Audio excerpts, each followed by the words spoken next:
के लिए जाऊंगा, कोई मुझसे बात नहीं करेगा, कोई मुझसे, मैं किसी से बात नहीं करता। और मेरी तीसरी शर्त ये है, जब मस्जिद की अजान की आवाज आएगी हय्या अले सलाह, तो मैं काम को छोड़ दूंगा। आज के जमाने में कोई ऐसा मजदूर है? आज लोग नमाज पढ़ने के लिए बहाने पे बहाना करता है। कोई कहता है कमर में दर्द, कोई कहता है कि पेट में दर्द, कोई कहता है टखनों में दर्द, कोई कहता है कि सर में दर्द। कितना बहाना करते रहोगे? कुर्बान जाओ गौसे आजम के मजदूर, गौसे आजम के जमाने का मजदूर पर कुर्बान जाओ। अल्लाह अकबर। मजदूर कहते हैं जब मस्जिद से हय्या अले सलाह की आवाज आएगी मैं काम को छोड़ दूंगा। अल्लाह अकबर।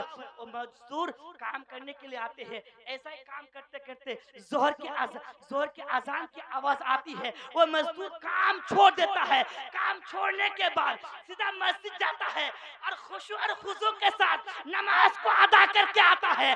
अदा करने के बाद मुहद्दिस इब्न जौजी खाने के लिए बैठे थे, पहले लुकमा ले रहे थे और कहा कि एक मजदूर मेरे घर में काम कर रहा है। अरे हर मजदूर तो नाश्ता दाल लेकर आता है, कोई हर मजदूर तो खाना साथ में लेकर आता है। ये मजदूर बहुत गरीब होगा कि इसके पास खाने का टिफिन भी नहीं है, नाश्ता भी नहीं है। बोले कि ए मजदूर खाना खा लो, ए मजदूर तुम खाना खा लो, तुम्हारी मजदूरी से मैं कुछ नहीं काटूंगा। अल्लाह अकबर। जैसे ही मुहद्दिस इब्न जौजी फरमाते हैं, जिसने जैसे ही मजदूर से मुहद्दिस इब्न जौजी ने कहा कि खाना खा लीजिए, मजदूर की आंखों से आंसुओं का सैलाब जारी हो गया और वो फूट फूट कर रोने लगे। बोले कि मजदूर क्यों रोते हो?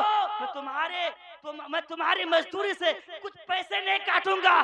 बोले कि ए मुहद्दिस इब्न जौजी, मैं जब किसी के यहाँ काम करने के लिए आता हूँ तो रात में मैं रोजी की नियत कर लेता हूँ।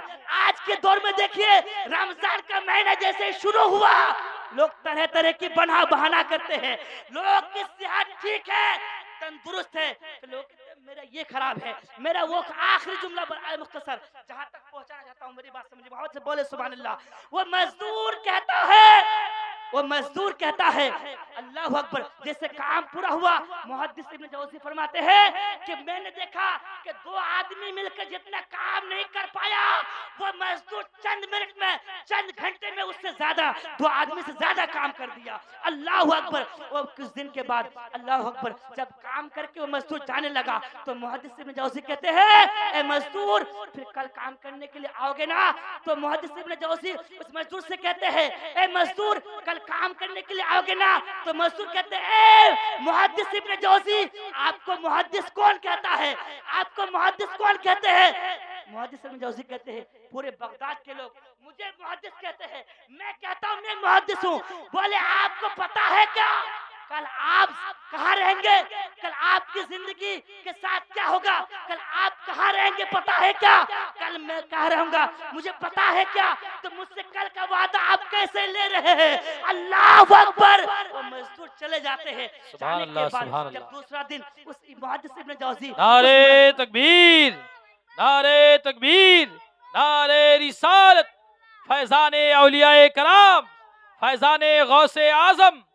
মা বন্ধুদেরকে বলবো এই যে আপনাদের বাম পাশের রাস্তাটা আপনারা ওই দিক দিয়ে হয় প্যান্ডেলের মধ্যে আসবেন, এই সামনের রাস্তা এখান দিয়ে বাবারা আসবেন, আপনারা ডান পাশের রাস্তা দিয়ে আপনারা প্যান্ডেলের মধ্যে আসবেন। সুবহানাল্লাহ সুবহানাল্लाह। मुहद्दिस इब्न जौजी कहते हैं मैं दूसरे दिन उसको तलाश करने के लिए वहां गया जहां मजदूर मिलता है। सारे मजदूर थे, वो मजदूर नहीं था। मैंने जब दूसरे दिन तलाश किया, तीसरे दिन तलाश किया तो वह मजदूर वहां पर मौजूद नहीं था।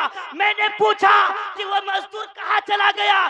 किसी ने कहा वो मजदूर बिस्तर अदालत पर है, वो मजदूर जिंदगी और मौत के बीच में है। अल्लाह अकबर। मुहद्दिस इब्न जौजी पूछते हैं कि वो मजदूर कहाँ रहता है? किसी ने कहा कि कब्रिस्तान के बगल में अपना आशियाना बनाया हुआ है, अपना झोपड़ा बनाया हुआ है। अल्लाह अकबर। मुहद्दिस इब्न जौजी जब उससे मगरिब की नमाज पढ़ने के बाद उससे मुलाकात के लिए पहुंचे तो देखते हैं मुहद्दिस इब्न जौजी उसके दरवाजे के दस्तक दे तो सोच रहे थे कि दरवाजा खुला है कि बंद है। तो इतने में आवाज आई, ए मुहद्दिस इब्न जौजी, आइए दरवाजा खुला है। मुहद्दिस इब्न जौजी कहते हैं कि उस टाइम मैं तो कोई खत लिख के नहीं आया था, आपको कैसे पता चला कि मैं मुहद्दिस इब्न जौजी आया है? क्या फोन का जमाना भी नहीं था, मैं आपको फोन भी तो नहीं किया था, आपको कैसे पता चला कि मुहद्दिस इब्न जौजी आपसे मिलने के लिए आए हैं? वो मजदूर कहता है जब भाई गरीब होता है, जब भाई बिस्तर अलालत पर होता है, जब भाई बीमार होता है, सगे भाई उससे मुलाकात के लिए नहीं आते, पड़ोसी उससे मिलने के लिए नहीं आते। अगर बगदाद में कोई किसी का ख्याल रखता है तो वो मुहद्दिस इब्न जौजी है। सुभान अल्लाह, अल्लाहु अकबर। मुहद्दिस इब्न जौजी उस मजदूर के दौरान बात हुई, बात होते होते वो मजदूर कहते हैं कि मुहद्दिस इब्न जौजी कल मेरी 2 शर्त मान लेना। बोले क्या 2 शर्त है? बोले कल मैं इंतकाल हो जाऊंगा, कल मेरी सांसें बंद हो जाएगी, कल मेरी रूह निकल जाएगी, कल मेरी आंखें बंद हो जाएगी। तुम आने के बाद मुझे कफन पहना देना, गुस्ल दे देना और मुझे मिट्टी के हवाले कर देना। और दूसरी शर्त मेरी ये है, ये अंगूठी लो और ये अंगूठी ले जाकर कल जैसे ही कल इधर से बादशाह हारून रशीद इधर से जाएंगे, उसके हाथ में अंगूठी दे देना। अल्लाह अकबर। सुबह हुई, आवाज आई, कोई मजदूर इंतकाल हो गया है, उसकी सांसें बंद हो गई है, उसकी रूह निकल गई है, उसकी जिंदगी खत्म हो गई है। मुहद्दिस इब्न जौजी आते हैं, उसे मिट्टी के हवाले कर देते हैं। उसकी नमाज जनाजा पढ़ाने के बाद वो रास्ते में खड़े हो जाते हैं। रास्ते से हारून रशीद उसी रास्ते से गुजर रहे हैं। वो कहते हैं ये हारून रशीद रुक जाइए। बादशाह रोकते हैं। मुहद्दिस इब्न जौजी कहते हैं ये अंगूठी बादशाह के हाथ में देते हैं।